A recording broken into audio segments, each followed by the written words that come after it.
নিতাই, জয় গৌর, জয় নিতাই, জয় গৌর।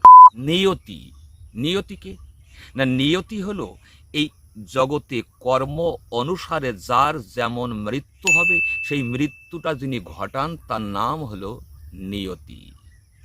চাণক্য পণ্ডিত বলেছেন, নিয়ত যাহারও যাহা, নিয়তি তাহারও তাহা।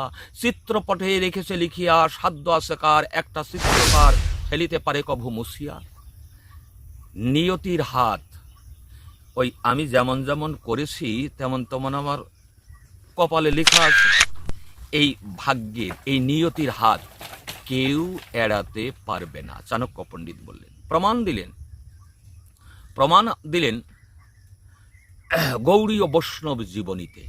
প্রমাণ হলো এই যে এখন, আগে তো দেখা যেত গোসাই আর গোসনি, তারা সংসার ছেড়ে দিয়ে গোসাই আর গোসনি বলে। তাহলে মা গোসাই আর বাবা গোসাই ভিক্ষা সাদি করে আশ্রমে গোবিন্দের ভোগ লাগাই, প্রসাদ পায়, থাকে। থাকতে থাকতে একদিন মধ্যাহ্নে দুপুরবেলায় প্রসাদ পেয়ে বিশ্রাম করছেন।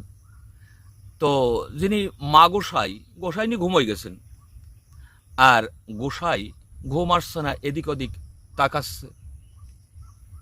তাকাতে দেখে হঠাৎ করে কোনো বাতাস নেই, অথচ ঘরের ওই মাকড়সার যে জাল, ওই ঝুল বলে, ওই মাকড়সার জাল হঠাৎ করে নড়ছে। কি ব্যাপার, হাওয়া নেই, এই মাকড়সার জাল নড়ে কেন? নড়তে নড়তে দেখা গেল পড়ে গেছে মাটিতে। পড়ে যেয়ে একটা সাপ হলো। দেখছে কি রহস্য, আমি দেখব। একটা সাপ হয়ে ওই গোসনির মা গোসাইরে দংশন করেছে। গোসাই ভাবছে, হ্যাঁ, ঘরের ঝুল মাকড়সার জাল থেকে পড়ে যে সাপ হলো, সাপ হয়ে যখন দংশন করলো, এ ওজা কেন, ওজার বাপ আনলেও বাঁচানো যাবে না। তবে আমি দেখব কে কে, আমি দেখব। ওই সাপটা যখন আস্তে আস্তে চলে যাচ্ছে, পেছনে পেছনে যাচ্ছেন, পেছনে পেছনে যেতে যেতে দেখে কিছু দূর অগ্রসর হয়ে যায় একটা ষাঁড়ের রূপ ধারণ করেছে। ষাঁড়ের রূপ ধারণ করে একজনের পেটের ভেতরে শিং ঢুকাই দিয়ে তারে নিতাই গৌর হরিবোল করে দিয়েছে। দিয়ে ষাঁড়টা চলে যাচ্ছে, ওর কিছু বলছে না, গোসাই কিছু বলছে না। দেখি কিছু দূর অগ্রসর হয়ে যেয়ে একটা ব্রাহ্মণের রূপ ধারণ করেছে। যেই ব্রাহ্মণের রূপ ধারণ করেছে, গোসাই সামনে যেয়ে বলছেন, কে আপনি? কে আপনি? কেন, আমি একজন ব্রাহ্মণ, পূজা অর্চনা করে বেড়াই। না না, আপনি যে ঘরের ঝুল মাকড়সার জাল থেকে পড়ে সাপ হলেন, তাও আমি দেখেছি। তারপরে যে কিছু দূর এসে একটা ষাঁড় হয়ে একজনের পেটের ভিতরে ঢুকাই দিয়ে তারে মেরে ফেলেন, তাও আমি দেখেছি। এখন আপনি ব্রাহ্মণ, বলেন আপনি কি? যখন সবই যখন দেখেছে তখন তো আর পরিচয় লুকানো মতো নেই। বললেন, আমি হলাম নিয়তি। যার যেভাবে মৃত্যু আছে তার সেইভাবেই আমি মৃত্যুদণ্ড দিয়ে থাকি, মৃত্যুবরণ করাই থাকি। এহাই আমার কাজ, আমি হলাম নিয়তি। দেখেন তো আমার কিসের হাতে মৃত্যু আছে? দেখে বলছেন, তোমার তো বেটা কুমিরের হাতে মৃত্যু আছে। কুমিরের হাতে মৃত্যু? আচ্ছা, দেখি নিয়তি। পরীক্ষা করবার জন্য কথা বল, দেখি নিয়তি।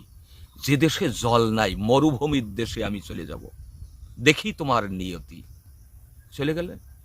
যে এক জমিদার বাড়ি, ঠাকুরমশাই জমিদার বাড়ি যেয়ে বলছে, আমি এখানে থাকবো গো। শর্ত কি?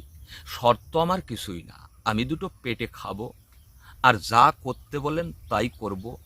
একটা শর্ত, সেটা আমি কোনোদিন জলে নেমে স্নান করব না।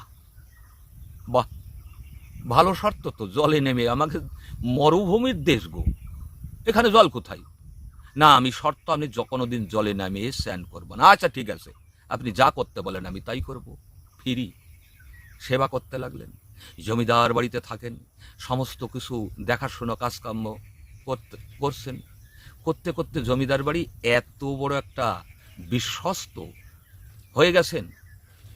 জমিদারের এক ছেলে হলে ওই ছেলেটা গোসাই বৃদ্ধ, দেখাশোনা করেন, এদিক ওদিক নিয়ে যাওয়া, লালন পালন করা, খাওয়ানো ধোয়ানো করতে করতে করতে করতে এমন পরিস্থিতি হলো, ওই ছেলে কিন্তু ওই গোসাই ছাড়া থাকে না। এমনকি মার কাছেও, মা বাবার কাছেও থাকে না, ওই গোসাইয়ের কাছে থাকে।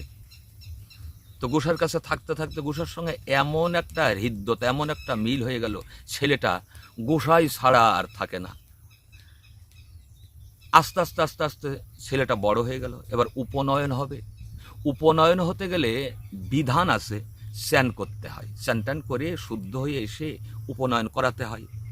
তো স্নান করতে যাবে, স্নান করা বলতে মরুভূমির দেশে তো জল নেই, কোনো নদী নালা নেই। ওই বর্ষার সময় একটা গর্তই একটু জল বেঁধেছে, নিয়ম রক্ষা করার জন্য ওই জলটার থেকে একটু স্নান করাতে হবে।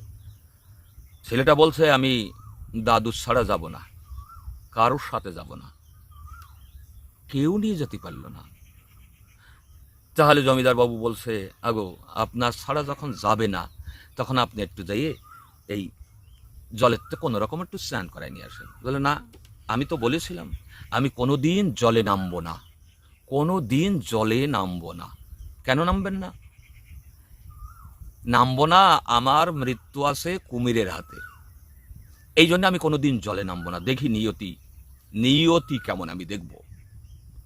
দূর বাপু, এই মরুভূমির দেশ, ছোটখাটো খাল বিলে নদীতেও কুমির থাকে না, কুমির থাকে বড় নদীতে, সাগরে। এখানে কুমির আসবে কি করে? না, আমি জলে নামবো না। সবাই যখন নাসর বান্দা, না জলে নামতেই হবে। ছেলে বলছে আমি দাদু ছাড়া যাব না। তখন গোসাই কি করেছে, ছেলেটাকে কোলে করে নিয়ে, চারিপাশে সব লোকজন পাহারা দিচ্ছে, চারিপাশে লোকজন পাহারা দিচ্ছে, অল্প একটু জলাশয়, চারিপাশে লোকজন পাহারা দিচ্ছে। ছেলেটাকে কোলে নিয়ে যেই হাঁটু জল পর্যন্ত গেছে, ওই ছেলেটাই কুমির হয়ে সঙ্গে সঙ্গে গলায় কামড় দিয়ে ধরিয়ে শেষ করে দিয়েছে। নিয়তির হাত এড়ানো যায় না। যে কোনো কায়দায় আমার যা কর্মফল সেটা হবেই। নিয়তির হাত কাউকে এড়ানো মতো নাই। যায়নি তাই